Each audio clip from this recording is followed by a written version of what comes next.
Hi everybody. Mark couldn't be with us tonight, so he asked me to pinch hit for him tonight. I'm Pete Rio, the Vice President of the Round Table. I just have a few items that Mark wanted me to mention to you guys coming up. Some coming up at the event before I turn it over to David. Our next meeting, everybody. Can't hear you. Our next meeting will be May 24th on a Tuesday night. Our speaker will be Jamie Malinowski, and his topic will be Commander Will Cushing, U.S. Navy daredevil, hero of the Civil War. Second item, our annual remembrance service, which will be on Saturday, May the 28th at 9 a.m. at the Rural Cemetery in New Bedford. It's always a nice occasion, so you're all invited to attend that.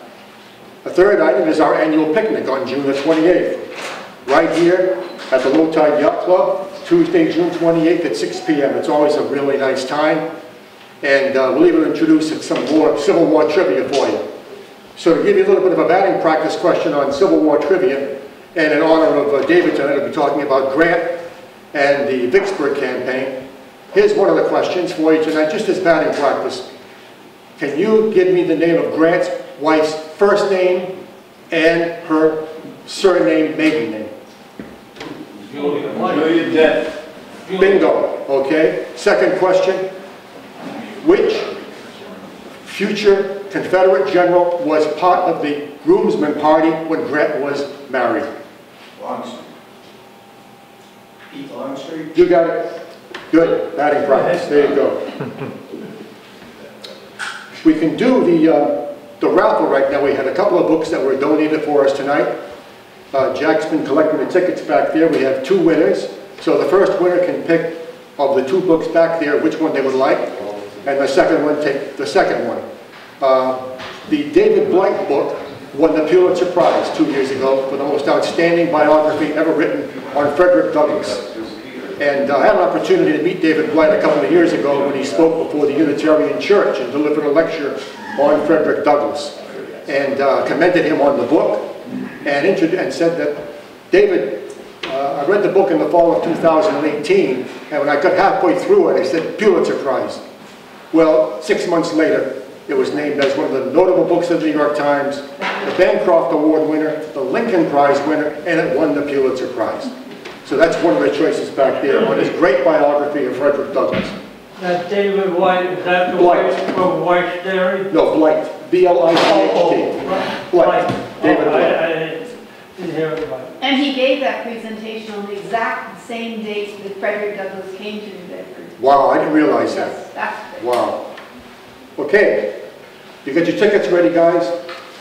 Jack, you can pick out one winner back there. I do. Oh, I think Marty brought the tickets. they're right here? Yeah. Okay. We'll pick out the first winner.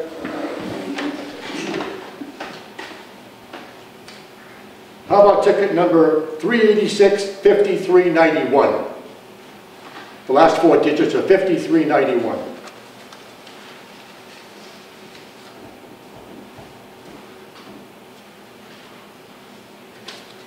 That's me, forget it.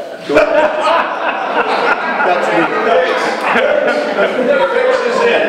No, forget it, okay. How about 5408? Okay, your first choice. And I know this guy collects books. And for the other book, it's 5405. Larry, you get the other one. The Civil War map book was donated to us by our speaker tonight, David Prentiss, so we thank him very much for that. Thank you, David. Sure.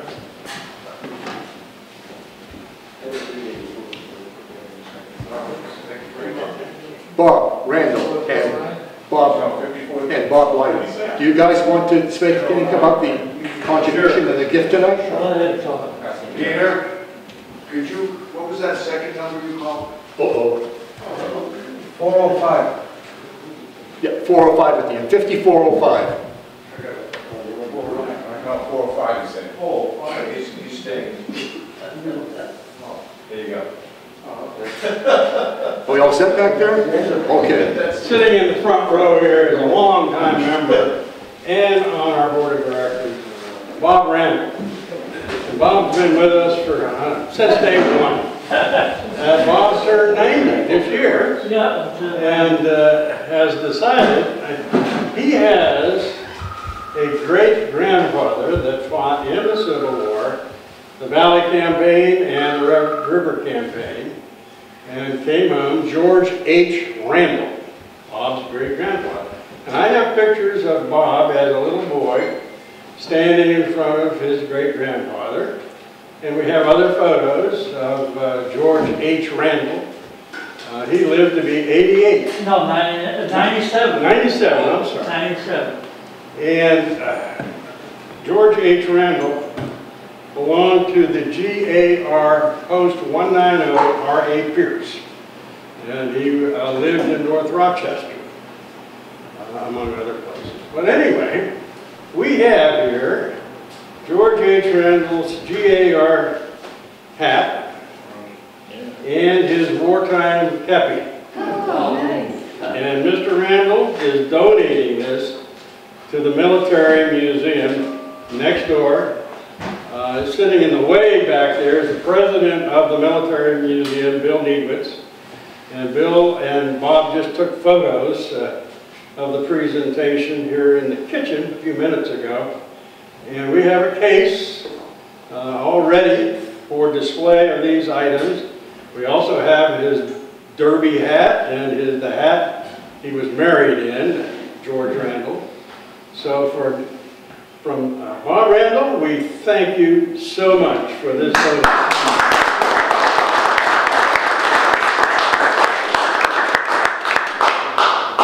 Thank you, Bob. Let me introduce our speaker for tonight, David Prentiss.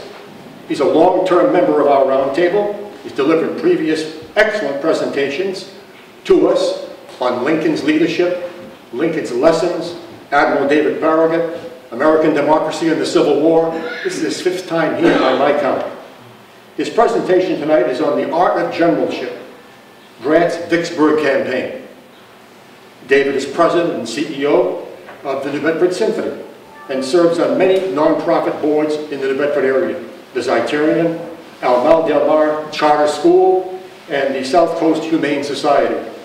He teaches part-time political science at UMass Dartmouth, and he has a BA at Assumption College, a master's degree from Boston College, and his law degree from the New England School of Law. So we look forward to another outstanding presentation from one of our members right here, David Prentiss. So David, the floor is yours. Thanks very much. Thank you all. It's great to be back, giving another presentation. I suppose I should disclose that this is the first time I've given a talk on a battle or a series of battles. As you've just heard, I usually tend towards leadership, political history, and things like that. And so when I proposed giving a talk on Vicksburg, the Vicksburg campaign, I thought that would be a great way to get my feet wet. And as I got into preparing for the talk, and especially this last week, trying to really pull everything together, I suddenly realized that none of you are my friends. Because if you had been my friends, you would have warned me, don't do Vicksburg as your first talk. I mean, this is a campaign that lasts 7 months, lots of battles. I mean, you know, all of you, it's one of the most complicated, maybe the most complicated episodes in the American Civil War. And so, I mean, I admit I do like taking on challenges, but this one was a pretty big one. So I hope you'll bear with me as I try to put this together. And of course, I always hope that there are people in the audience that might know some things that I don't know, so we can hopefully have a nice conversation and some questions and answers afterwards. So, the art of generalship, Grant's Vicksburg campaign.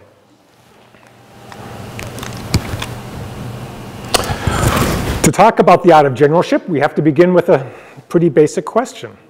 What is generalship? Well, I don't want to get too involved in it. I like to keep things simple. And so I'm going to take the approach that generalship is like any other position of leadership, which is that the core activity is making decisions, right? That's what a general does, makes decisions. And so therefore, the art of generalship really revolves around the general's intellect and judgment, their understanding, their knowledge, their ability to use all of those things to make good decisions. Because in the end, whether a leader or a general is considered successful or not, it's going to be because either they're very lucky or they've made a lot of good decisions. So tonight's talk, I'm really going to focus a lot on the decisions that Grant had to grapple with and decide during the campaign. Now, just in passing, there are of course, other very important aspects to generalship. You need to have an effective command over your officers and their men. And you also need to make sure that your army has the morale and fighting spirit necessary to prevail. Those things are certainly related to the decisions a general make, but also, as I'm sure you'll appreciate, the general's personality and character come into play very much, and ultimately how they can really effectively command a large group of people and to maintain that fighting spirit. Grant, I think, is fascinating in those two areas, his personality, his character that allowed him to have an effective command and the high fighting spirit of his troops. But tonight's talk won't delve too much into that just because there's so many other things to talk about. But maybe some other day we can revisit those aspects of Grant's generalship. All right, so making decisions. How did Grant think about making decisions? How did he think about his generalship? I think these quotes give us a pretty good insight. In April of 1863, Grant said to a visitor, "The problem is a difficult one, but I shall certainly solve it. Vicksburg can be taken."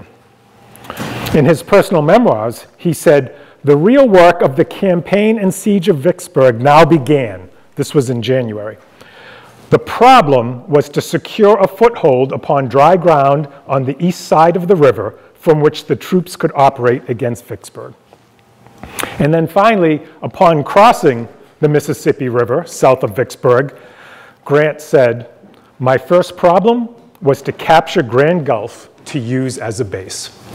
All right, so you see the common theme here, problems, right?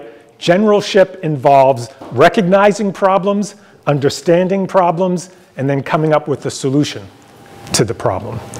And I would argue that there was no greater problem in the American Civil War than capturing Vicksburg. It was incredibly, incredibly difficult for many reasons, which we will delve into tonight. And the remarkable thing is that Grant solved every one of those problems through his decision making.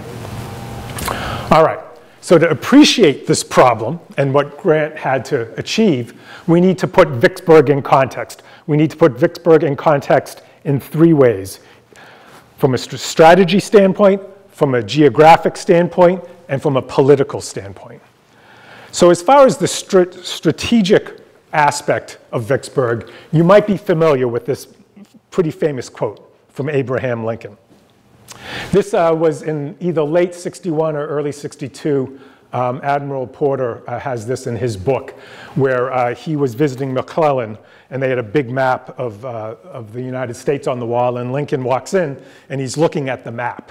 And as he looks to the map, he points to Vicksburg, and he says, "See what a lot of land these fellows hold, and of which Vicksburg is the key. Here is the Red River, which will supply the Confederates with cattle and corn to feed their armies. There are the Arkansas and White Rivers, which can supply cattle and hogs by the thousands. From Vicksburg, these supplies can be distributed by rail all over the Confederacy. Then there are the giant depot of supplies on the Yazoo. Let us get Vicksburg, and all that country is ours. The war can never be brought to a close until that key is in our pocket." All right. So what was Lincoln referring to? Well, okay, here's Vicksburg. There's the Mississippi River that you can barely see on this screen. He referenced the Arkansas River, and then there's the White River, and he referenced the Red River. So these are three major rivers that all went west. Texas, Arkansas, the territories, all were fed by these rivers. And so they could bring in all the supplies that Lincoln mentioned. And then also there is this railroad that goes over the Mississippi River. Well, it doesn't go over it, but it goes right up to it. And then it goes into the inland to Jackson, the capital of Mississippi, to Meridian. And then it goes down to Mobile. It goes up through Alabama to the east, and it heads north. So Vicksburg really was that key. Everything could pass throughout the Confederacy and from the west if the Confederates continued to control Vicksburg. So one of the fascinating things about Lincoln, which I've talked to you about in the past, is even though he had no formal military training, when he became president, he went to the Library of Congress and he took out every book there was on military history and strategy, and he read them all. And with Lincoln's mind, when he read a book, he could understand it. And he quickly became, I think, very astute in the strategic aspects of the war. And this quote, I think, is an example of that. And Grant totally agreed with him. Even before Grant had command of significant troops, he understood the role that Vicksburg was going to play. And that's why he went to Paducah and Donelson and Henry and then down to Shiloh, because he knew that had to be controlled to ultimately get to Vicksburg. That's where Grant ultimately wanted to get to. So that's the strategy of Vicksburg. Now let's just talk a little bit about the geography and the weather and the fortifications of Vicksburg. So here we are, there's Vicksburg, there's the Mississippi River. North of Vicksburg, about 100 miles and about 50 miles across, is one huge swamp, bayous, flooding, to the extent that there's any dry ground, it's covered with thick forests and trees. They overhang the bayous. So that general area is almost impassable by any large group of soldiers. And in the winter, when there's heavy rains in this region, things just get worse. So that whole area north of Vicksburg was basically a huge shield that protected the city. When you get down to Vicksburg and onto the west side, very similar. Along the banks of the Mississippi, there's bayous, there's swamps, there's flooding in winter where the water, I mean, I was amazed as I learned about this, that depending on the rain, the Mississippi River can go 2, 3, 4 feet difference in the course of a week or so. And of course, back then they had started to build some levees, but it was very incomplete and oftentimes in disrepair. So these areas just flooded out. So the geography and the terrain around Vicksburg made it very, very difficult to get to. In addition, right around Vicksburg itself, there's of course the 200-foot bluff that goes up from the river. And then on the east side of Vicksburg, it's very broken terrain, a lot of ravines, thick forests. So again, no easy approaches to Vicksburg. So that's a big problem. And as I mentioned, in the winter, it rained a lot. And so that was the hardest time to get to Vicksburg. And of course, Grant got command in December. So the start of his command in that area was with the heavy rains. And then the fortifications. It took the Confederates a little time, but eventually they very heavily fortified Vicksburg, and they fortified Warrenton, which was a town just below on the bluffs of Vicksburg, and then further down they fortified Grand Gulf. So in a way, those were the outposts of Vicksburg to the south. And then to the north of Vicksburg at Chickasaw Bluffs and at Haynes Bluff, they fortified those places along the Yazoo River, which branches out from the Mississippi just north of Vicksburg. So all of these areas eventually were very well covered with fortifications by the Confederates. So that's the problem of strategy and the problem of geography.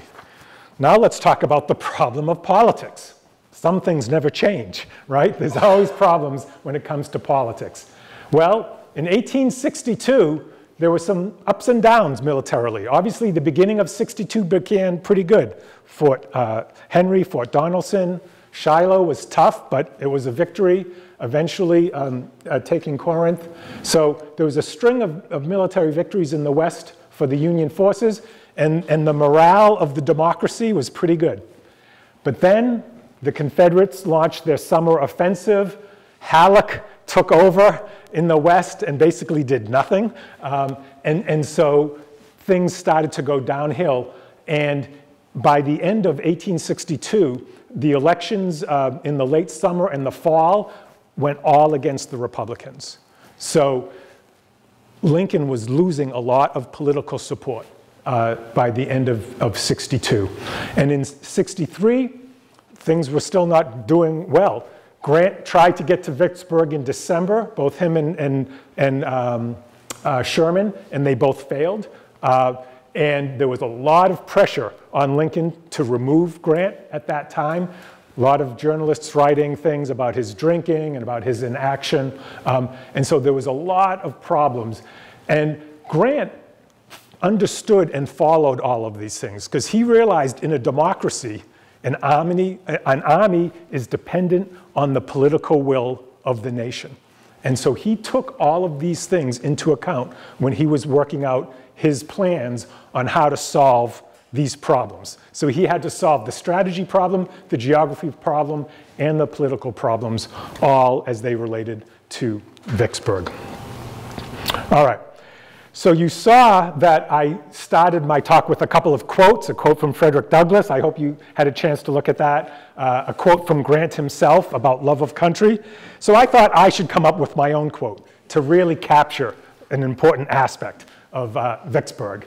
And so with apologies to Elizabeth Barrett Browning, I ask you, "O Vicksburg, how do I attack thee? Let me count the ways." Are you ready to count? There were 10 attempts to take Vicksburg by the Union forces.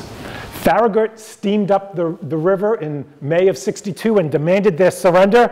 And they said, "We don't know how to surrender. You can try to teach us, but we don't think you're going to be successful." So Farragut left. The War Department told him it was really important to get Vicksburg, so he went back in June, and this time he had 3,000 troops, and he again demanded their surrender. And they said, "No dice." At that point, he communicated with Halleck saying, "You know, with 10,000 men, we could take Vicksburg." Halleck at that time said, "Sorry, I can't spare 10,000 men."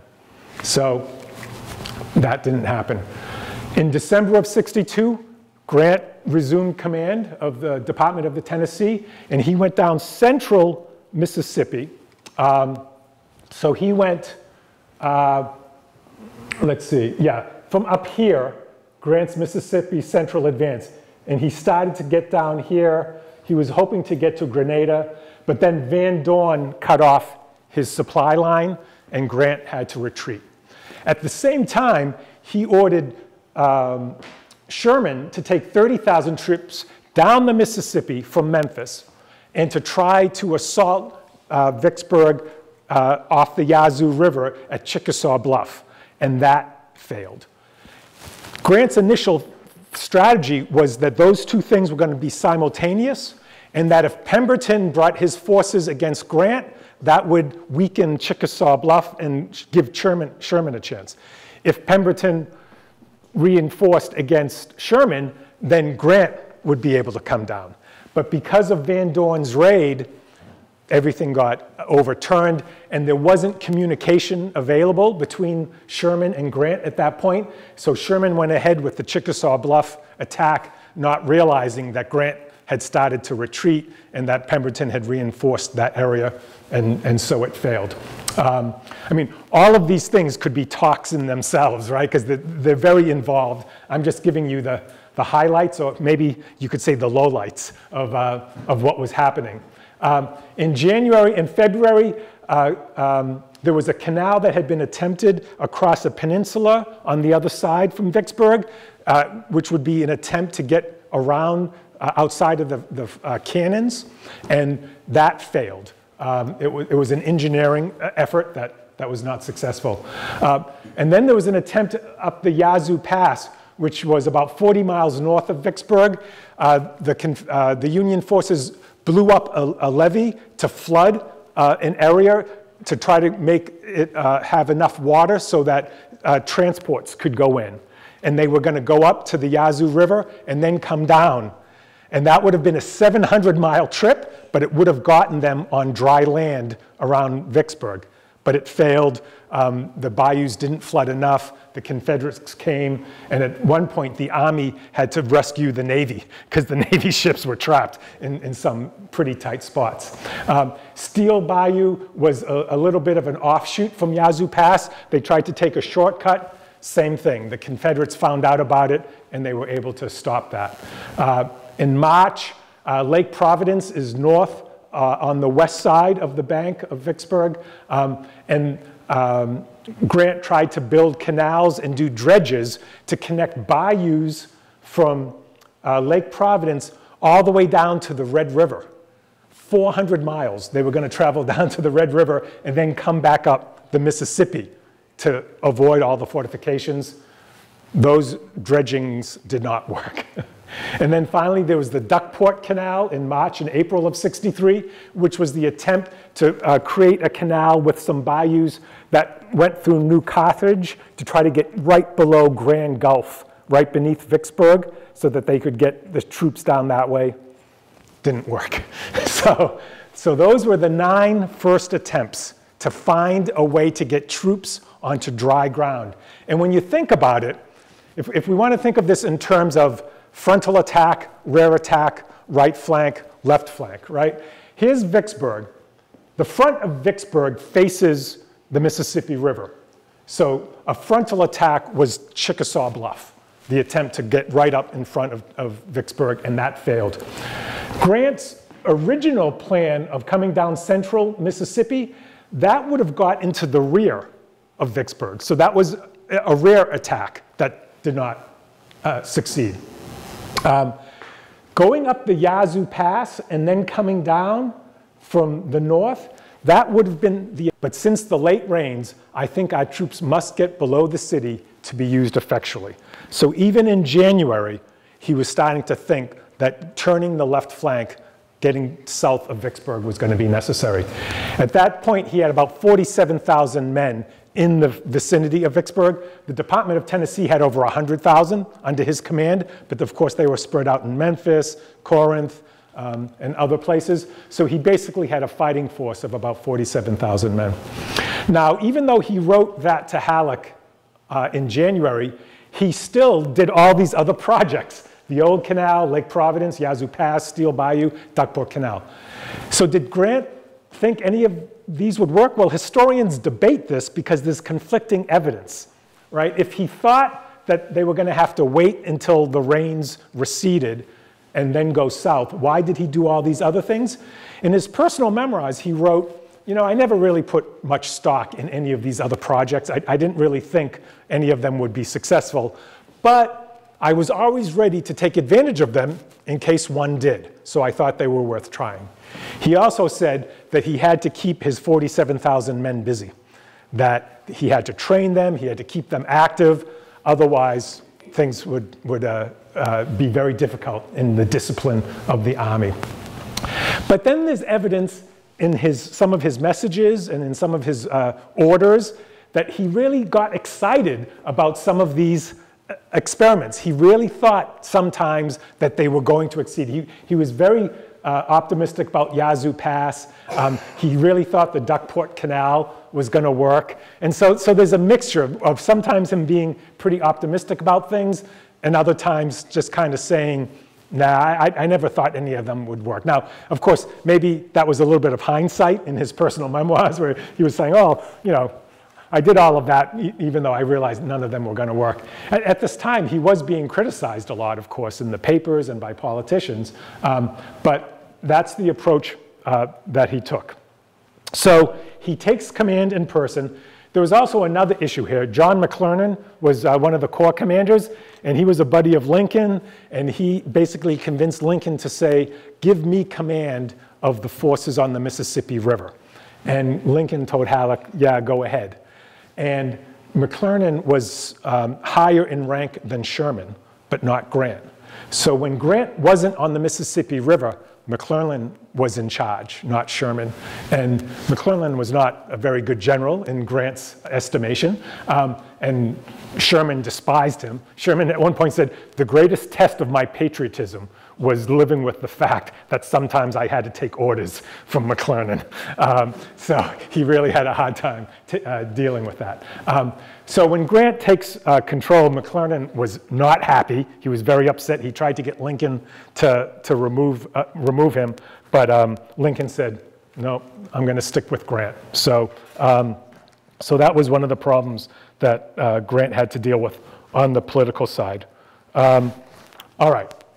So the other forces Grant had McClernand's 13th Corps, about 15,000 men. He had McPherson's 17th Corps, about 15,000 men. And then, of course, he had Sherman's 15th Corps. So again, approximately 15,000 men in each of those, added up to about 47,000. He had Hulbert's 4th Corps that was covering Memphis and some other areas, Arkansas Post and things like that.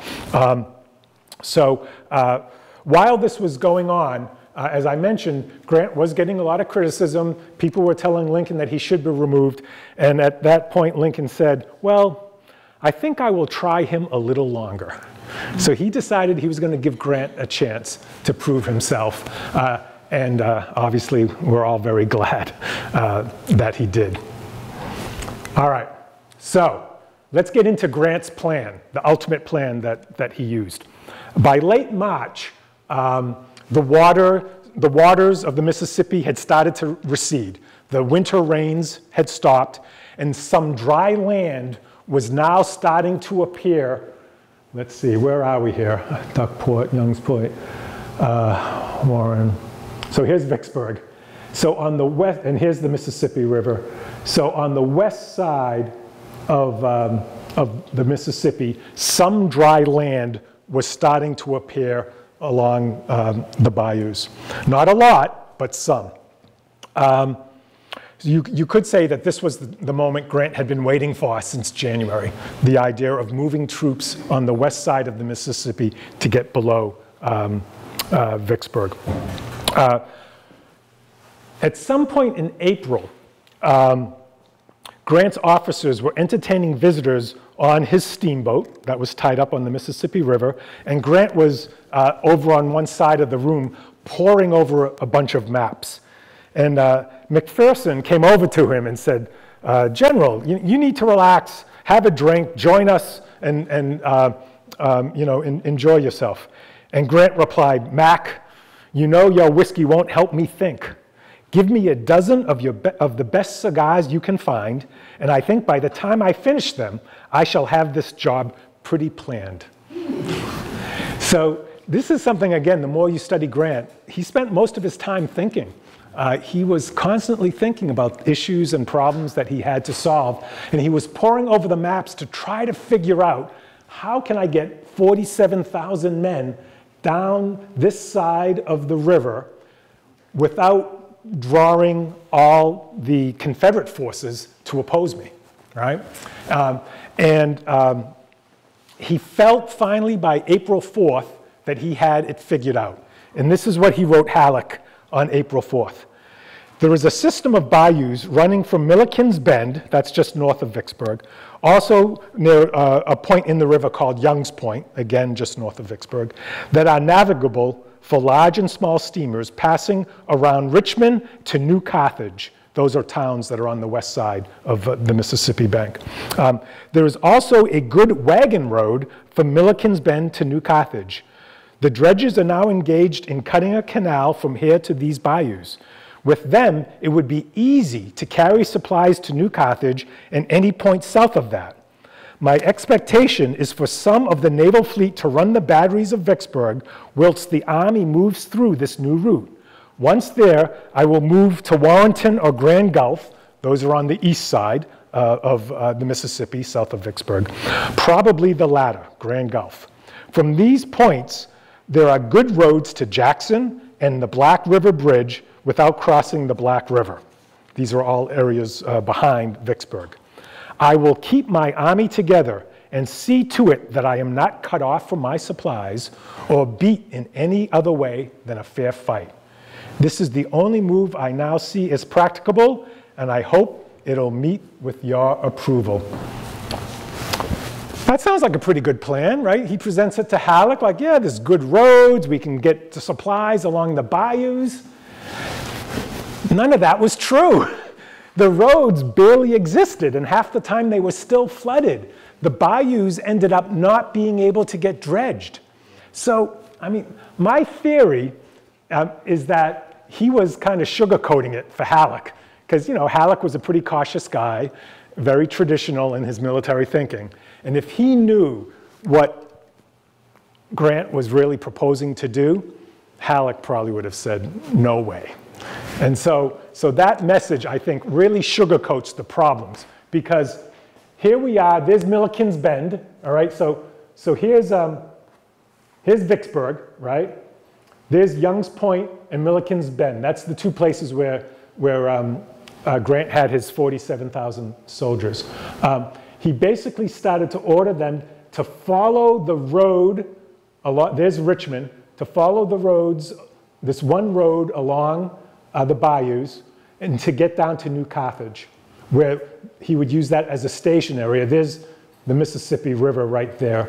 And then they would cross over. By the way, that's Jefferson Davis's plantation and his brother Joe Davis's plantation. So both of those plantations were right in this area, and both ultimately, obviously, were taken by the Union forces. In fact, Sherman grabbed Jefferson Davis's copy of the U.S. Constitution from his library.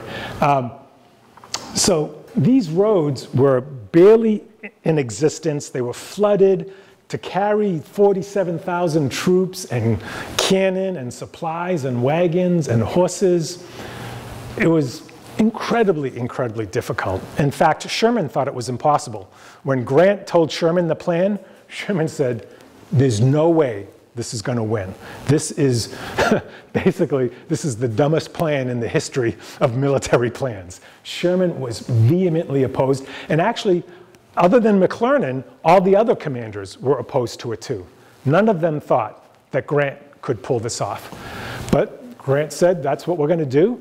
And so they all said, all right, tell us what to do. Sherman fully supported the efforts to be successful, even though he had great, great reservations about this being successful. So when the troops got down to New Carthage, it was too flooded. There wasn't enough space for the Corps to take. So they then went down to Perkins Plantation to see if there was enough space there. There wasn't. And so finally they went down to Hard Times, and there was enough dry ground to be the staging area to cross the Mississippi. And this is an example of something that you see a lot in Grant. He constantly improvises. He always has a plan, but it's never a fixed plan. He's always ready to change the plan, either because something didn't happen the way he expected, or he sees an opportunity that comes along that he's going to take advantage of. So one of the things I think that really describes his generalship is to always have a plan, but never a fixed plan. Always be ready to improvise and be flexible when circumstances call for it. So, Grant gets his troops finally down to Hard Times. He led with McClernand's troops, and then McPherson came after him, and then Sherman was the last.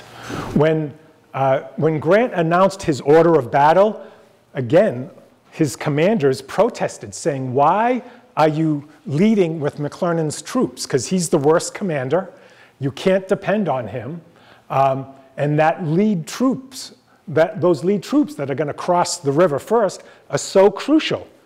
And And Grant said, well, you know, he's the one that's closest to the starting point, so it'll be fastest if I start with McClernand. I actually think Grant had other reasons, because if you think about it, especially the way his plan unfolded, Grant traveled with the lead corps. This is something that you'll notice Grant did a lot. Whenever there was crucial action, or whenever there was a commander that he had the least confidence in, what a coincidence. That's where Grant always was, because he could directly supervise what was going on. Now, even with Grant right there, McClernand had just gotten married, and he brought his bride along this trip. So he turned it into a honeymoon, and there was at least one day when they made no progress because he was waiting for his bride to arrive with the governor of Illinois, and then they did a fancy review of the troops. So even with Grant in the general vicinity, McClernand was still a piece of work. But they got down there, and actually, McClernand's troops were impressive. They called them the pioneers, they called them the Argonauts. They built 4 miles of roads in 4 days. They built over 22 bridges.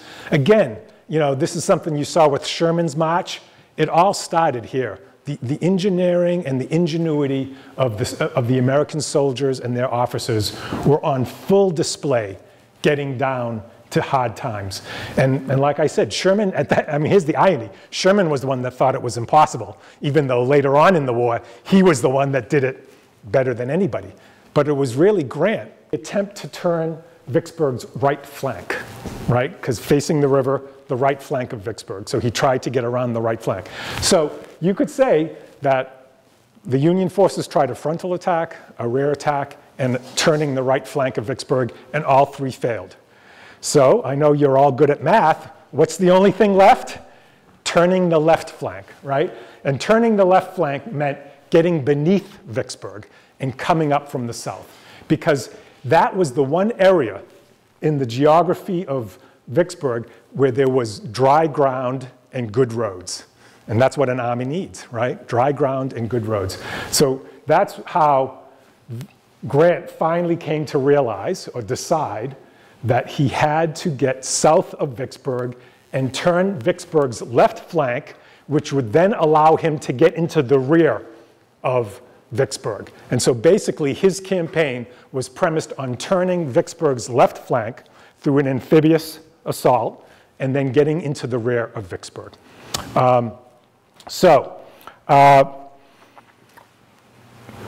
Two more points. No discussion of a Civil War battle can avoid the missed opportunity, right?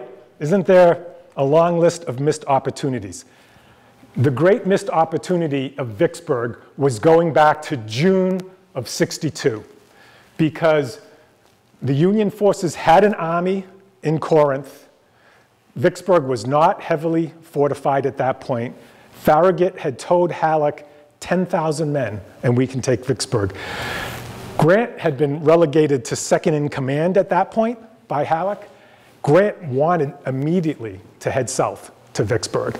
And if Halleck had let him, then the Union forces could have easily taken Vicksburg in the summer of '62, a full year ahead of when they actually did it. So that is the missed opportunity of Vicksburg. Now, there's one other thing that's very important about the central Mississippi attempt. This is what Grant said in his personal memoirs about the retreat after Van Dorn had cut off his supply line. I was amazed at the quantity of supplies the country afforded. It showed that we could subsist off the country for 2 months instead of 2 weeks. This taught me a lesson, which was taken advantage of later in the campaign when our army lived 20 days with the issue of only 5 days' rations. Our loss of supplies was great at Holly Springs, but it was more than compensated by those taken from the country and the lesson taught. This is one thing, the more you study Grant's generalship, is, as with almost all great leaders, he was a constant learner. He was always looking to learn lessons.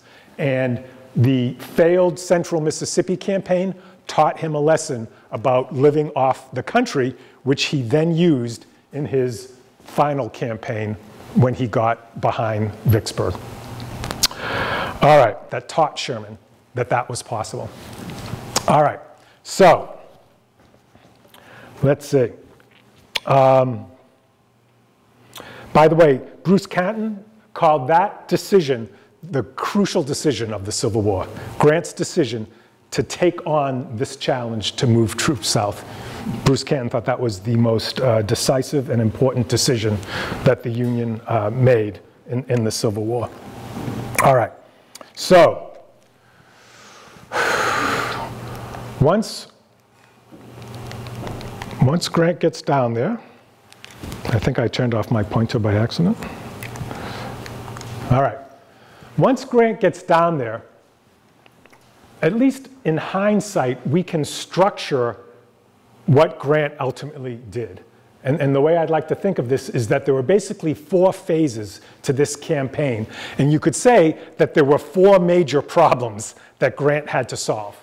The first was, how do you get across the Mississippi, right? How do you turn that left flank? The second big phase and problem was, how do you secure and consolidate your troops on the east side? The third phase is then, how do you invest Vicksburg safely? In other words, protecting your forces. Or Grant would have been happy to have destroyed the army, the Confederate army, in the process. If Pemberton had come out to fight, Grant was ready to defeat him in the field, but if Pemberton didn't, then Grant would lay siege to Vicksburg. And then the fourth phase, as it turned out, was the siege of Vicksburg itself with the assaults. And then, of course, Johnston had his forces to the east, and so Grant had to protect his army against Johnston. I just realized I have a typo in Johnston's name. All right, so let's look.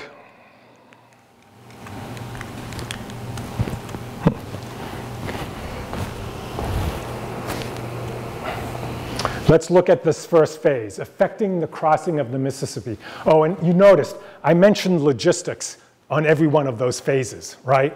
Because if there was ever a campaign that proves the importance of logistics, this is it. And as you probably know, in the Mexican War, what was Grant's position? Quartermaster, right? He was a quartermaster for Zachary Taylor. And he understood the importance of logistics, and I'll get into it a little bit soon, how hands-on and intense Grant was in taking care of the logistics of this campaign. So we're going to look at a couple things. How difficult and dangerous was the maneuver? Again, revisiting the question of why McClellan was in the lead, the difficulty of moving through the terrain, running the batteries, and then there were 3 feints that are very important, and the final movements. All right. So,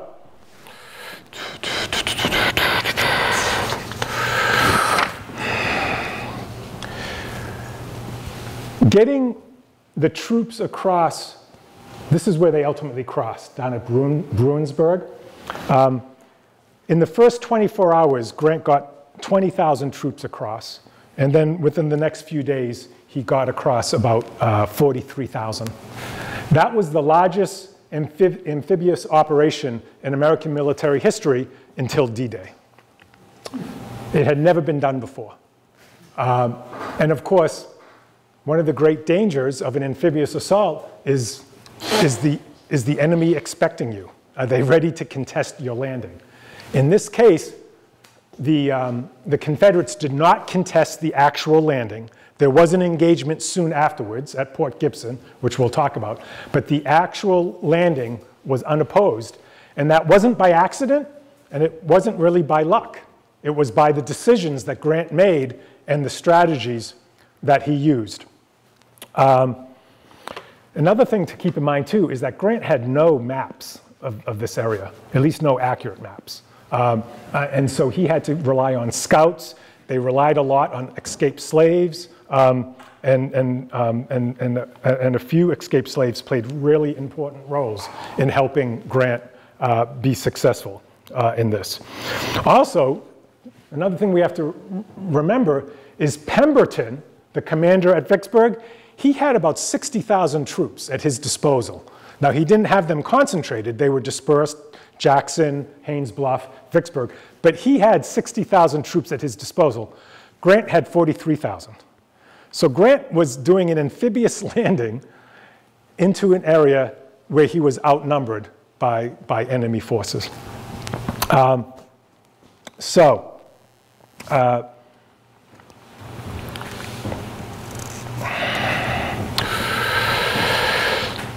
When Grant finally got down to hard times, General Bowen, who was the Confederate commander at Grand Gulf, there's Grand Gulf, had told Pemberton, you know, there's a lot of troops down here on the other side, maybe we should do something.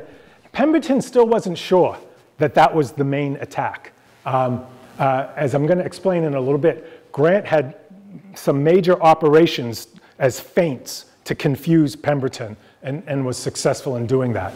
So even in mid-April, while the three corps had started to come down south, Pemberton still wasn't convinced that that was going to be the main thrust of Grant's campaign. Now, when Grant finally ran the batteries of Vicksburg on the 16th of April, that's when Pemberton started to think, oh, okay, well, maybe this is something. And so the running of the batteries, of course, is another great story and aspect of this campaign. Going back on April 1st, Grant had asked Porter, the commander of the naval forces, if he would be willing to run the batteries. Grant did not have command over Porter. They had to cooperate and decide among themselves, you know, how they would cooperate. And so Porter and Grant worked very well together. Porter basically always agreed to anything that Grant asked.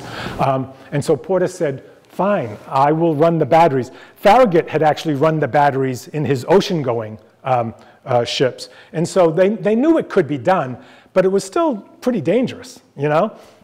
A couple lucky shots and you lose all your ships. And so even though they were successful in running the batteries, I don't think we should ever take it for granted that it wasn't a very dangerous and risky operation. So when Grant on April 1st asked Porter to run the batteries, Porter said yes, but you know, once I get my gunboats below Vicksburg, I can't get them back up, because there's a 4-knot current coming down, and my ships will be so slow coming back up, they'll be sitting ducks. So I think I can get by with the 4 currents, with the 4 knots pushing me, but I can't get back. And so Grant said, all right, well, before I make this final decision, I really need to make sure that I'm not going to want you to bring your gunboats back.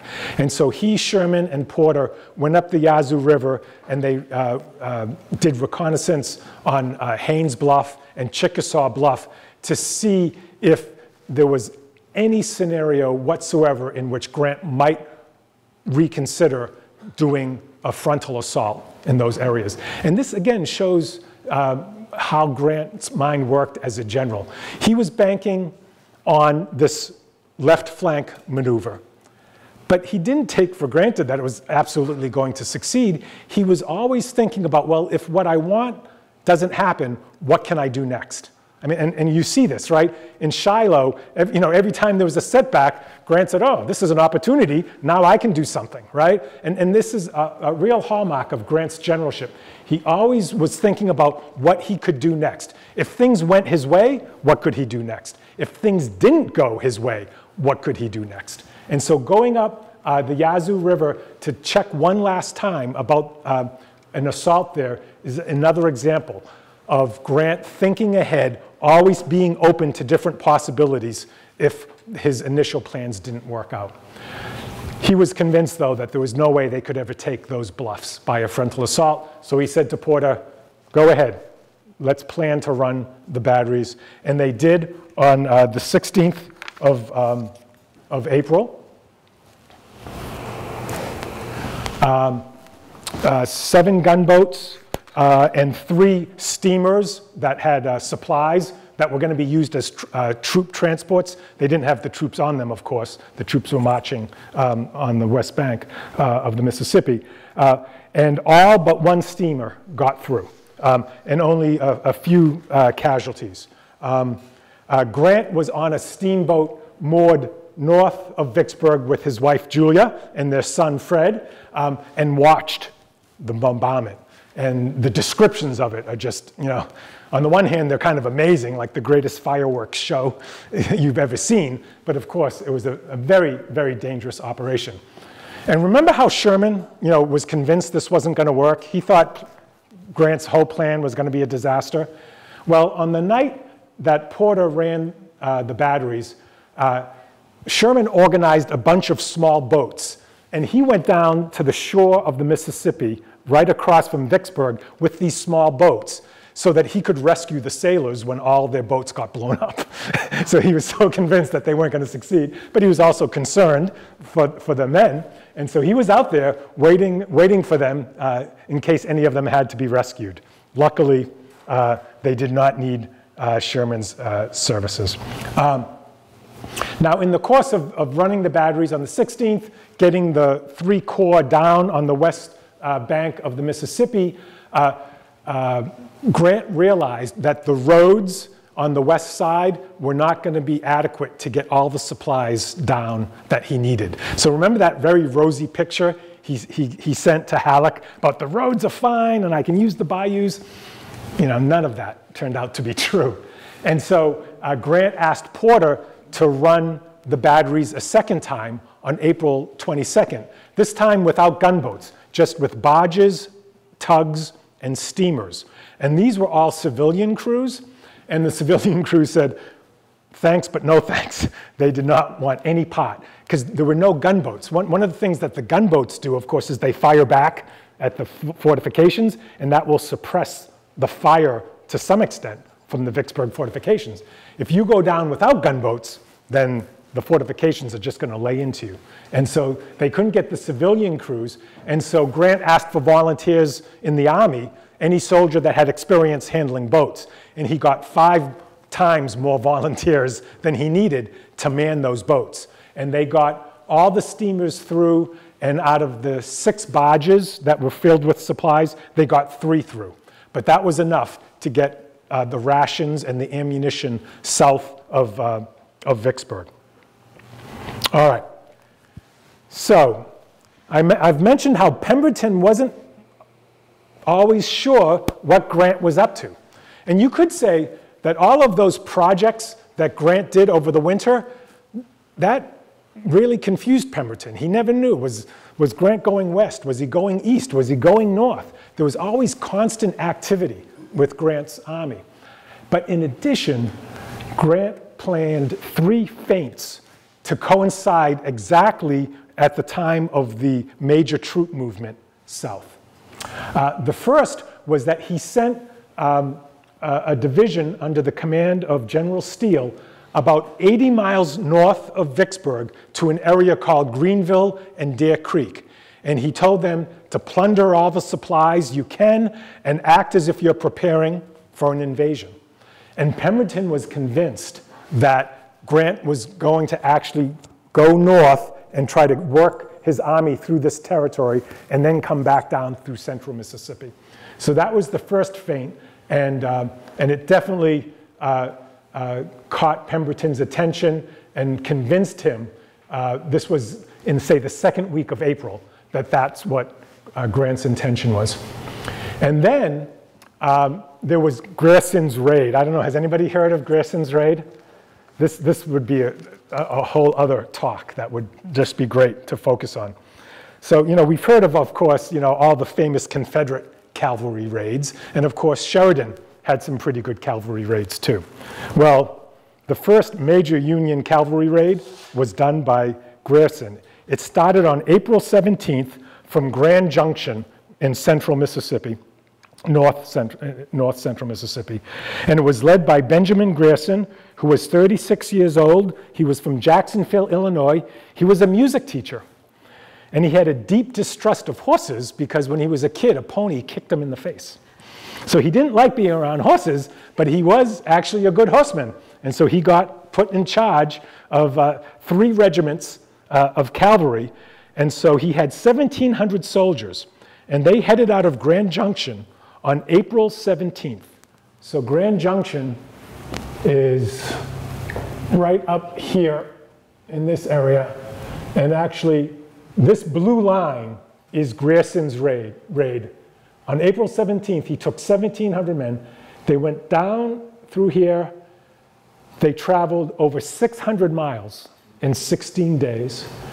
And they actually got within maybe 20 miles of Grant's landing, but they didn't have any communication, so they didn't know that Grant was landing at that point. So he went back down, and 16 days later, he came out at Baton Rouge, which was controlled by the Union forces. He lost only 3 men during the fight. They tore up 50 miles of railroad. They burnt countless railroad bridges and railroad cars and depots. They inflicted over 600 casualties on the Confederates. By the time they got to Baton Rouge, they were completely exhausted. Men were falling asleep on their horse. And when they finally got there, the Union forces wanted to give them a big party to celebrate, and all the men said no, and they just fell down on the ground, and they fell asleep. And they had the party afterwards. But Grierson's raid completely confounded Pemberton and the Confederates. They didn't know if he was preparing for an invasion down central Mississippi. When he cut telegraph lines, at one point Pemberton said, well, either Grant has crossed the Mississippi or Grierson has cut my telegraph lines. I don't know which. So this was another important aspect in keeping the Confederate forces guessing what Grant was really up to. And then finally, the third feint was on April 28th. Grant asked Sherman, who was still north of Vicksburg, if he would go up the Yazoo River and make a demonstration at a place called Haynes Bluff, which is actually north of Chickasaw Bluff. And so Sherman went up there with 3 gunboats and transports, and he told his men to look as multiple as you can. And he had them land on the shore, and then they marched off into the woods where they went back onto the transport, and they came back again. And they did this about 3 times. Now, some of the Confederate soldiers claimed that they knew it was, just a demonstration and not anything real. But Pemberton had sent 4,000 troops down to Grand Gulf because of the running of the batteries. When Sherman did that demonstration, Pemberton called them back. Now, they got back to Vicksburg, and then Pemberton said, no, go back to Grand Gulf. But he delayed them for 2 days, and they were completely exhausted. So these are all the little things that add up to keeping your enemy guessing. Just like on D-Day, right? Germany knew that we were coming, but they didn't know exactly where. And that's what makes all the difference. So even though Pemberton knew Grant was going to do something, he didn't know exactly where Grant was going to do it. So on April 30th, Grant got 20,000 men across the Mississippi unopposed. All right. The first plan was to get them across at Grand Gulf, right here, Grand Gulf, from Hard Times right across to Grand Gulf. Now, Grand Gulf was heavily fortified, and so Grant asked Porter with his gunboats to reduce the fortifications, and then they were going to land at Grand Gulf. Porter said, I don't think my gunboats are going to be able to reduce those fortifications. They're pretty strong. And Grant said, well, try. By 1 o'clock, they started in the morning. By 1 o'clock, it was clear that they couldn't reduce Grand Gulf. So immediately, Grant ordered his troops to start marching south, and he started to reconnoiter for a different landing post. And they found an escaped slave who said, there's a landing at a place called Bruinsburg that is very large, dry ground, and it has a very wide and dry road that goes directly to Port Gibson. And Port Gibson has roads that go to Grand Gulf, roads that go to Warrenton, and roads that ultimately go to Jackson. And Grant said, oh, that sounds pretty good. And so that's what they did. That's where they crossed. Again, this shows the improvisation that Grant constantly used based on the circumstances as he got them. And remember, he didn't have maps, so he had to find out these things as he went along. And when you think about some other generals who tend to be very cautious and always are finding an excuse not to do something, I mean, imagine any of them in this situation. None of them would ever have come close to undertaking what Grant did. And I would argue that, you know, yeah, was it a gamble? Sure, it was a gamble.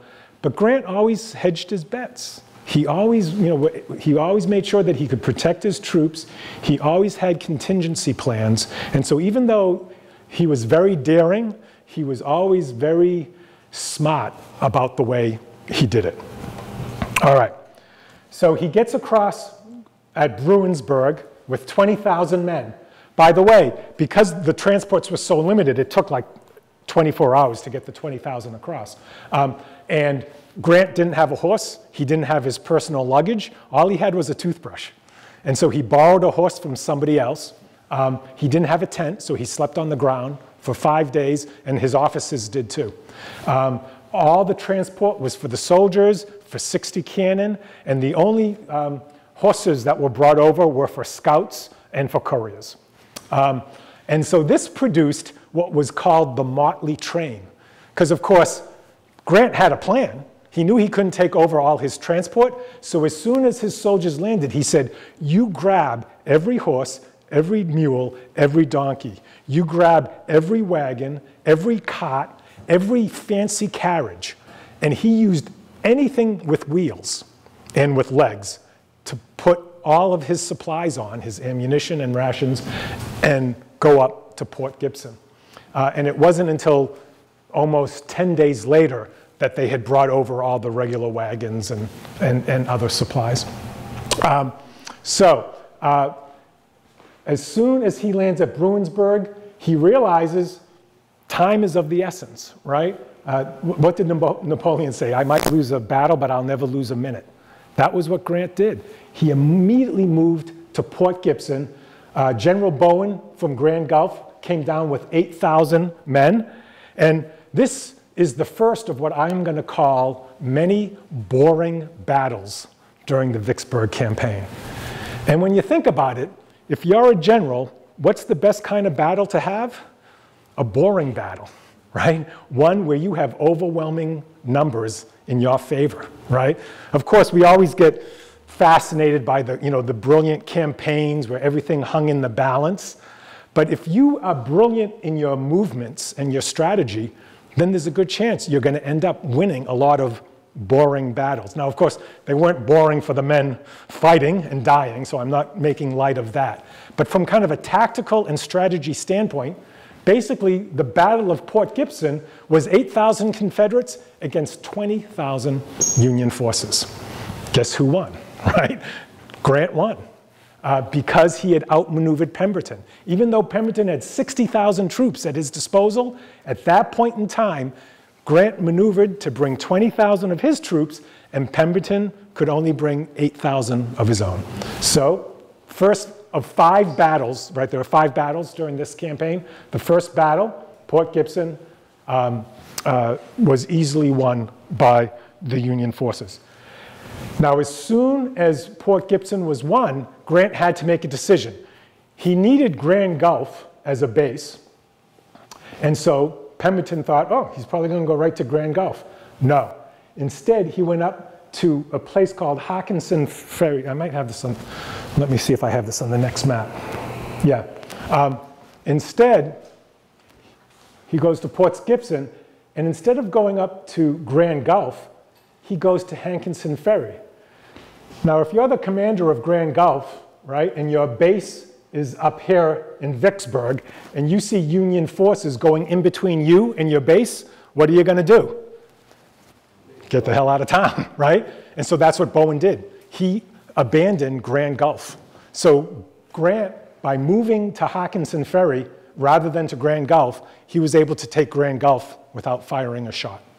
And so on May 3rd, right, May 1st was Port Gibson, April 30th was the crossing, May 1st was Port Gibson. On May 3rd, Grant rides into Grand Gulf with an escort of only about 10 10th Cavalry, and had his first bath and hot meal and his first change of underwear in about 5 days. And actually, he had to borrow the underwear from another soldier because he didn't have any of his baggage with him.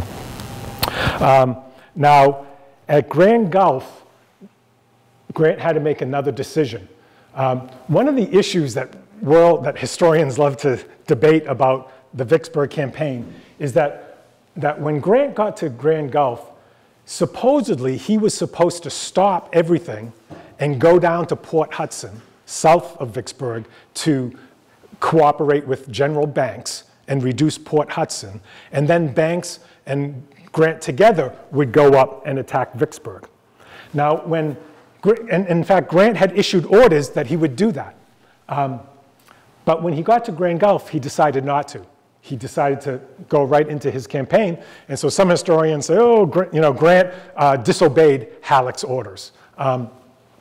Or he didn't want to share the glory with Banks. Well, when you read the actual correspondence between Halleck and Grant, Halleck had his bad qualities, but I think Halleck also had some good qualities.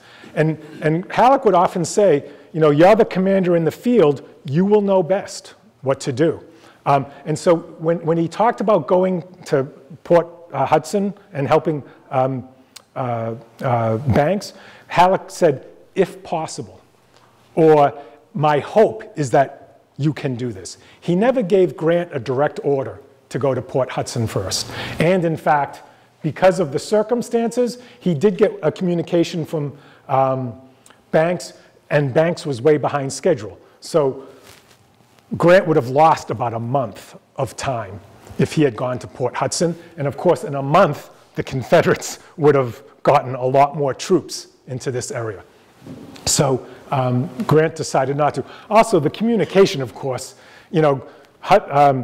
Grant would get a letter from Banks, and Banks was responding to a letter that was 2 letters ago from Grant. And so there wasn't, of course, any immediate direct communication. So things were a little bit muddled, but basically I think 2 things. Grant did not disobey Halleck's orders, but Grant all along expected that the Port Hudson was not going to be viable and that he would be much better off going directly into his campaign.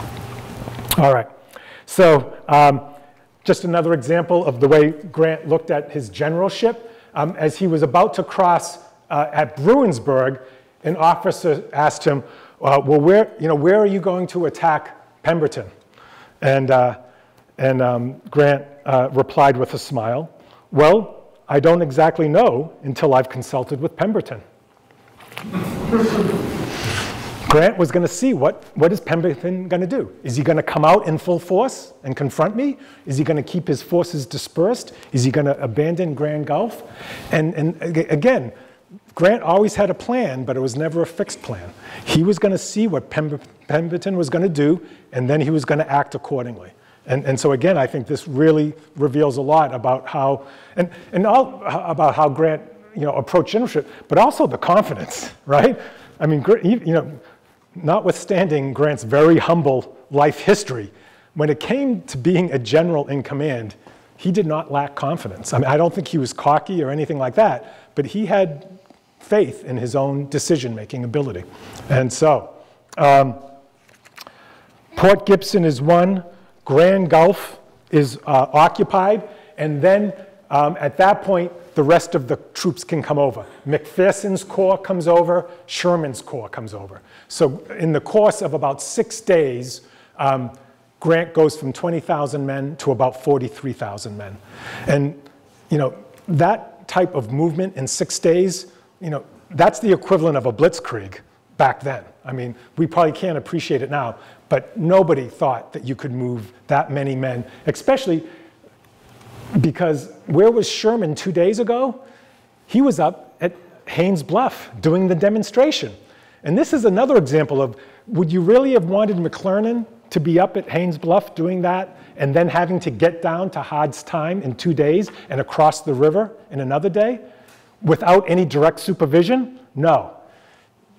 Grant knew that he could always count on Sherman. That he once said, Sherman is always prompt. And that is like the highest praise that you can give one of your subordinate commanding officers. And so he knew that he could count on Sherman to get down to Hard Times as fast as possible and to get across the river. Now, of course, as soon as Sherman got to Grand Gulf and he saw that there was just this one road for supplies, he said to Grant, "This is crazy. There's no way you can supply the army on this one road. You need to halt all your operations, get all your supplies, all your rations down. Like you need about 5-6 million rations. And we need to wait until all that happens and we have to build a couple more roads." And Grant said, and this is the first time Grant said it, he said to Sherman, "I don't intend to supply my army solely by rations. I am going to have them live off the country. We will take as many rations as we can, but I am never going to let the amount of rations limit my movements." This is another big aspect of this campaign that historians debate. Did Grant really cut off from his base? And if so, when did he cut off from his base? Because of course, the most daring, dangerous thing a commander can do in war is to leave your base, to be cut off from your base, right? It's an axiom of war that you always need to secure your base and your line of supplies. Well, I think, again, it's very nuanced what Grant did.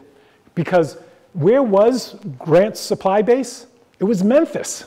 Memphis was the completely secure, protected supply depot that he relied on. When he went down to Milliken's Bend, right, which is a little bit north of Vicksburg, he used that as a secondary supply base, but that was subject to Confederate raids and partisan fighting. So even though it was pretty secure, it was not as secure as Memphis. So now he goes down to Hard Times through all of this terrain and difficulty, and actually the Confederates had some cavalry on this side too. So he had a base at Hard Times, but that was even less secure than Milliken's Bend, which was less secure than Memphis. And then when he went across to Grand Gulf, he had the fortifications of Warrenton and Vicksburg between his main supply base. So even though he had a line of supply, it was pretty much the most insecure line of supply that you could imagine. But Grant had a plan to deal with that. He knew that he could live off the land to a very large extent. Obviously, he needed ammunition and some basic supplies, but he kept it very, very basic. And he said, "I will take as much of the supplies as I can get across, but I'm never going to let supplies slow me down. I'm never going to wait for supplies. I'll have a plan B whenever I need it." And in fact, so he told Sherman that's what he was going to do, and Sherman said, "All right." And of course, the great irony, again, is that Sherman was the one that perfected this, right, in Georgia and going up to South Carolina. But again, he was taught that by Grant. And Grant was the one that had the brains and the daring to do it first, and to do it to that extent. I mean, this has been done by other commanders to some extent, but nobody had done it, I think, to the extent that Grant did it under these conditions at that point. All right, so this is also where we really appreciate Grant's understanding of logistics and effective command. Because during this time period, when he wanted to bring as much supplies over as he could, they had to come as quickly as possible so that the Confederates could not respond and stop him from what he ultimately wanted to do. So on May 3rd, he said to Sherman, "It is unnecessary for me to remind you of the overwhelming importance of speed in your movements."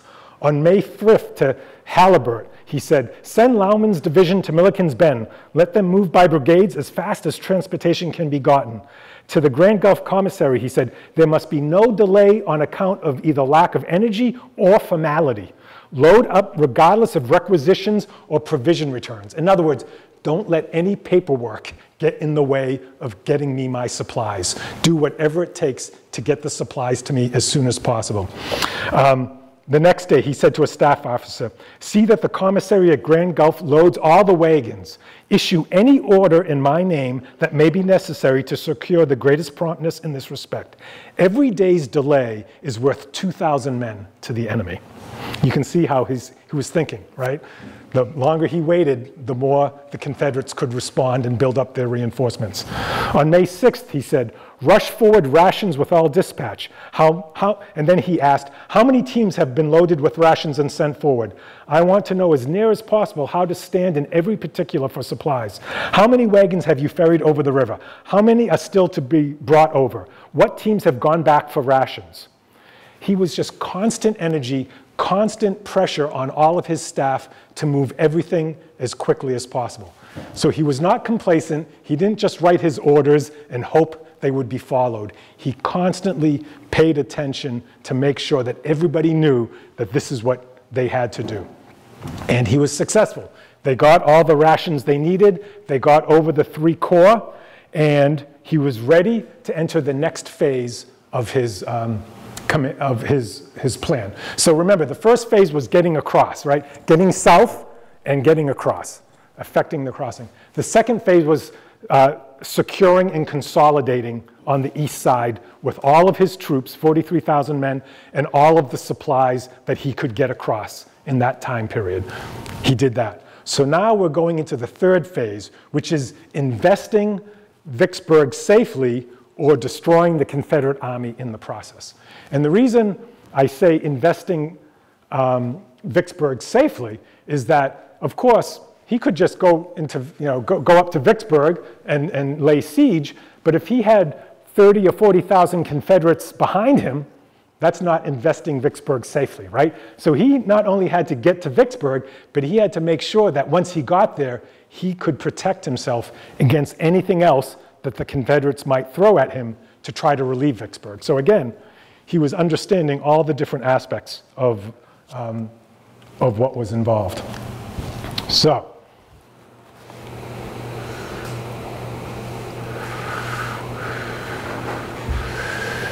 this gives you an idea of what happens next. Oh, wow.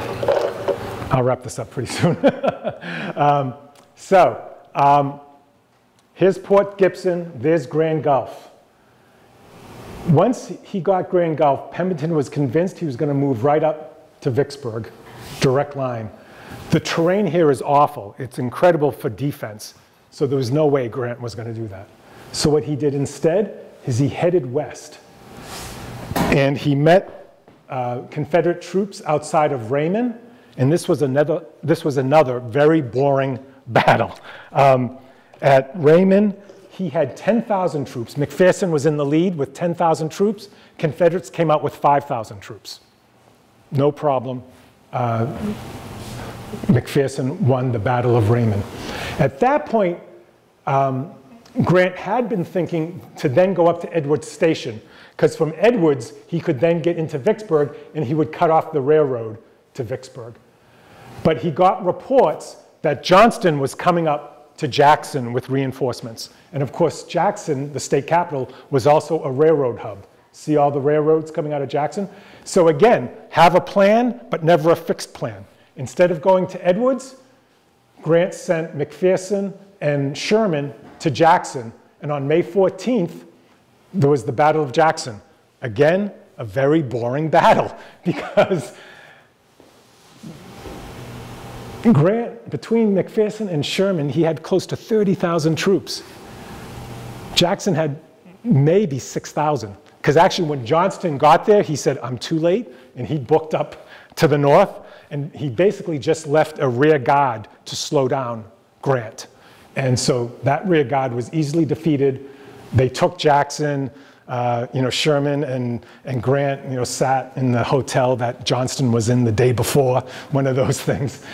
They burned all the military supplies. And then through a spy, Grant learned that Pemberton, Johnson had told Pemberton was basically up in this area, thinking that Grant was going to come north. So Johnson ordered Pemberton, get up north so that we can join forces, because if we don't join forces, we have no chance against Grant. And so Pemberton was going to do that, and then he had a council of war, and one of his commanders, Loring, said, you know, I don't think we're going to be able to get up there because Grant has too many forces here. Why don't we go south and cut off Grant's line of supplies? Because then if we cut off Grant's line of supplies, he'll have to retreat. Pemberton said, that's brilliant, let's do it. So they stopped moving south. There was only one problem. Grant didn't have any line of supply. At that point, he had totally broken away from his base. Again, this was a gradual thing from Memphis to Milliken's Bend to Hard Times to Grand Gulf. By the time Grant ordered the attack on Jackson, he said, I am not going to devote any troops to protecting my supply line. He had brought up the final 200 wagons, and so there was no supply line to attack. And so Pemberton eventually, actually, he turned around because rain had swollen a bunch of rivers.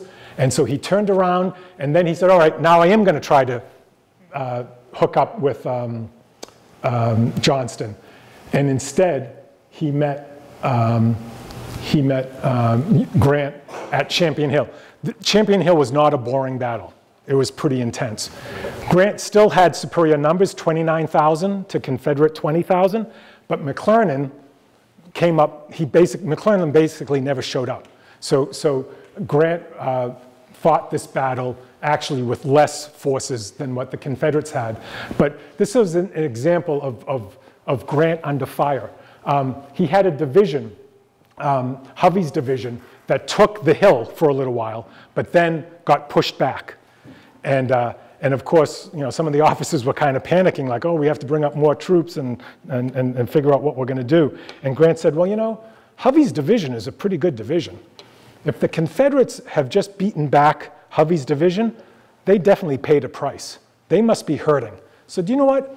If we make a little showing where Hovey was, I have a pretty good idea that the rebels are going to fall back themselves. He said, if I was you, I would put a regiment here and I would put a battery over there. And so they did, and they fought, and the rebels fell back.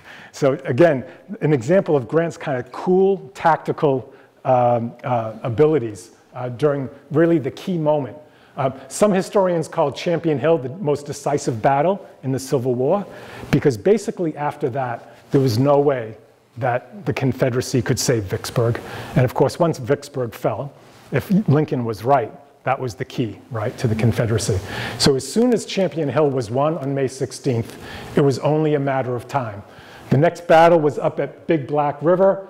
This wasn't a boring battle, but only because it features a General Lawler who was 6 feet tall, weighed 300 pounds. He was from Illinois, and during the battle, he got so excited, he led out 1,000 men into an unordered charge against twice his number in that particular location, and the Confederates just freaked out and retreated because this 300-pound guy with 1,000 screaming Union soldiers were running at them.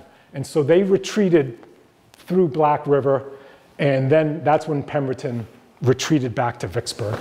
Johnson had told him to evacuate Vicksburg and join up with him, but at that point, Grant had already sent McPherson and Sherman north of Vicksburg because he knew that's what Johnson would want Pemberton to do. So there was no way Pemberton could have joined Johnson at that point. And so this was May 17th was the Battle of Black River. By May 18th, Grant had arrived outside of Vicksburg, and he and Sherman rode up to the north by Chickasaw Bluffs, which of course is where Sherman had been defeated in December. And they were both on horseback, and Sherman turns to Grant and says, you know, this is one of the greatest campaigns in military history, what you've just done. And I thought it was going to be a total failure, but what you pulled off was incredible. When Grant went up to Haynes Bluff, a gunboat came up and they reopened their supply line. So when you think about it, from Bruinsburg, Grant took his army all the way up to Jackson and eventually up to Haynes Bluff, and reestablished communications with his supply line. You know, you could almost think of it as one of those cavalry raids, right? When the cavalry goes completely circumnavigates behind an army and comes out the other side, except Grant did it with his whole army, contesting 5 battles, winning every battle, and reconnecting. There's a story where when Grant was up at Haynes Bluff, he was going by the men, and the men, of course, they had been issued 5 days rations at Bruinsburg, 5 days rations, and they were on the march for 20 days, living off the country for anything that they didn't have. But of course, one thing that ran out very quickly was hardtack, and soldiers really love hardtack. You know, it's that hard biscuit that you dunk into coffee and it gets nice and soft, or you dunk it into milk or water. And so as Grant was going by, typically his troops didn't cheer him because he was kind of this no-nonsense guy that they respected, but they knew he didn't really care about cheering and stuff like that. And some of the soldiers started to kind of under their breath say, hardtack, hardtack. And pretty soon all the soldiers started yelling, hardtack, we want hardtack. And so Grant stopped and said, men, we've just come back from Haynes Bluff, and the gunboats met us there, and I've ordered them to bring up hardtack. And all the men started to cheer. Just to kind of summarize what Grant did. In 18 days, from Bruinsburg up to Haynes Bluff, in 18 days, Grant's army had marched nearly 200 miles, fought and won 5 battles. The 4 last battles were done in 6 days. He inflicted over 7,000 calories to only 4,000 that he suffered. He captured fortifications at Grand Gulf and Warrenton. He captured the state capital of Jackson, and he also captured the critical logistical location of Haynes Bluff on the Yazoo River. He chased Pemberton's army, greatly reduced, into Vicksburg, and he held off Johnson's forces to the east. This was all done on 5 days' rations, all the rest of forage and food coming from the country. He faced a combined total of 60,000 Confederate troops, but in every single one of his engagements, he always had superior numbers, which I think is probably one of the greatest hallmarks of generalship. So, the 4th phase is the siege, the 2 assaults. I won't get into that too much, but those were some pretty interesting things. The first mine was used, not successfully. The first assault by synchronized watches was done there. Eventually, of course, as you all know, July 4th, Pemberton surrenders and Vicksburg is run. But during this time, Johnston was still out there. And so Grant told Sherman, you're in charge of protecting us against Johnston.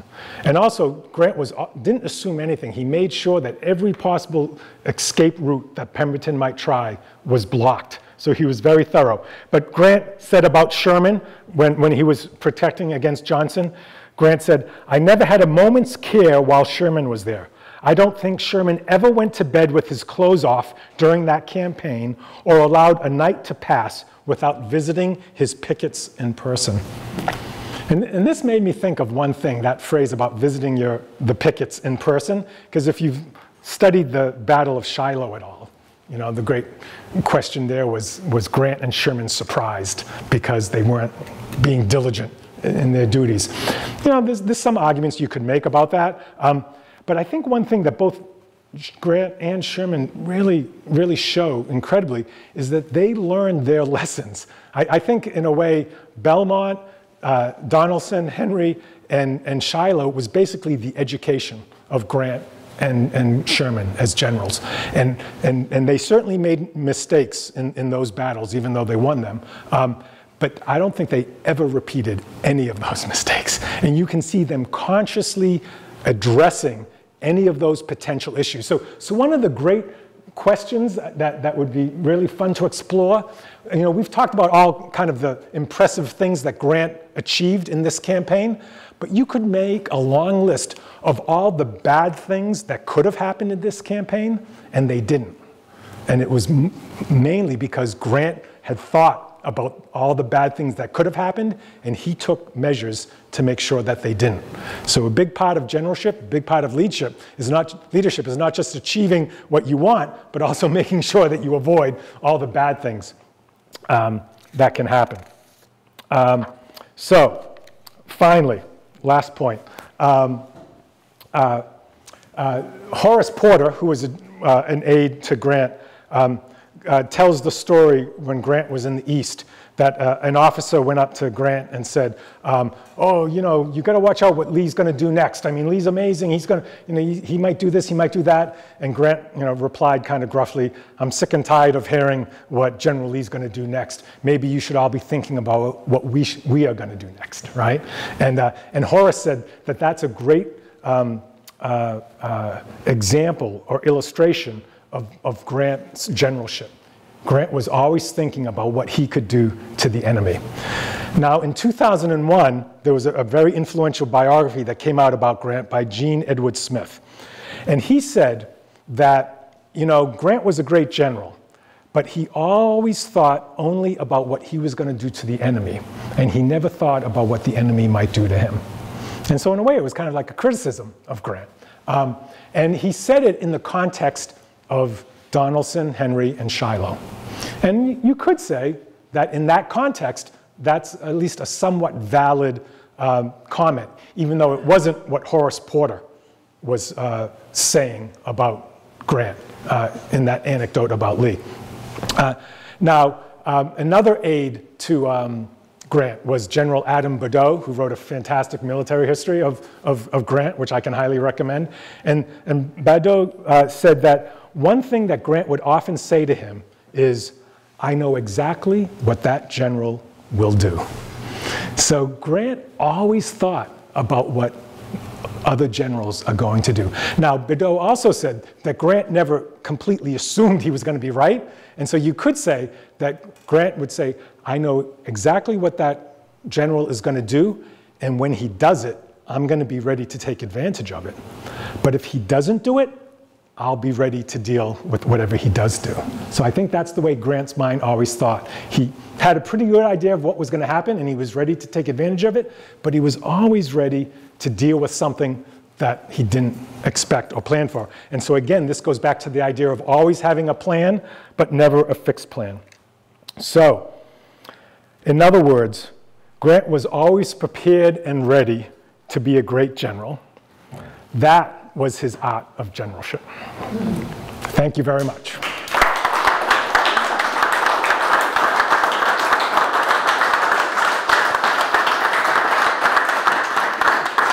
I realize this went on a little long. I apologize for that. If there are any questions, or if you want to come up and have any discussions with me, I'm happy to stick around for a while.